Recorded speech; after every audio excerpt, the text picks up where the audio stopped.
നിശാഗന്ധി വിരിയുന്നത് നിങ്ങൾ കണ്ടിട്ടുണ്ടോ? ഞാൻ എൻ്റെ കുട്ടിക്കാലത്ത് കണ്ടിട്ടുള്ള ഒരു മനോഹര കാഴ്ചകളിലൊന്നാണ് നിശാഗന്ധി വിരിയുന്നത്. അതിമനോഹരമായ മണത്തോടുകൂടി നല്ല വെളുത്ത പൂവ് പതുക്കെ പതുക്കെ വിരിഞ്ഞു വരുന്നത് എൻ്റെ കുട്ടിക്കാലത്ത് എനിക്ക് ഏറ്റവും മനോഹരമായ കാഴ്ചകളിലൊന്നായിരുന്നു. പക്ഷെ ഇന്ന് നമ്മുടെ കുട്ടികൾക്ക് അതൊന്നും കാണാനുള്ള ഭാഗ്യം എന്തുകൊണ്ടോ ഇല്ല. പക്ഷേ സ്ഥിതി ലാൻഡ്സ്കേപ്പിങ്ങിലൂടെ നമ്മൾ ഈ നേറ്റീവ് വെറൈറ്റീസിനെ കൊണ്ടുവരികയാണ്. നല്ല ട്രോപ്പിക്കൽ ഗാർഡനിൽ നല്ല പച്ച നിറത്തിൽ നിൽക്കുന്ന ചെടികളുടെ ഇടയിൽ ഒരു നിശാഗന്ധി വെള്ള നിറത്തിൽ പൂവിരിയുന്നത് അതിമനോഹരമായ ഒരു കാഴ്ചയായിരിക്കും. നമ്മുടെ ട്രോപ്പിക്കൽ ഗാർഡനിൽ ഏറ്റവും നന്നായി യൂസ് ചെയ്യാൻ പറ്റുന്ന ഒരു പ്ലാന്റാണ്.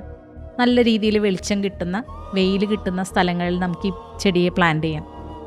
കോട്ടിയാടുകളിലും നല്ല രീതിയിൽ നമുക്കിതിനെ യൂസ് ചെയ്യാൻ പറ്റും. അപ്പോൾ നല്ല സുഗന്ധം നമ്മുടെ വീടിൻ്റെ അകത്തും ഉണ്ടാവും. കാറ്റസ് വർഗത്തിൽപ്പെടുന്ന ഒരു ചെടിയാണ് നിശാഗന്ധി. നമുക്കെല്ലാവർക്കും നമ്മുടെ ഇന്നലകളിലേക്ക് ഒന്ന് തിരിച്ചു പോകാം. നമ്മുടെ കുട്ടികൾക്ക് നല്ല ഓർമ്മകൾ നമുക്ക് സമ്മാനിക്കാം. അതിലൂടെ അവർക്ക് നല്ലൊരു ഭാവി ഉണ്ടാവട്ടെ.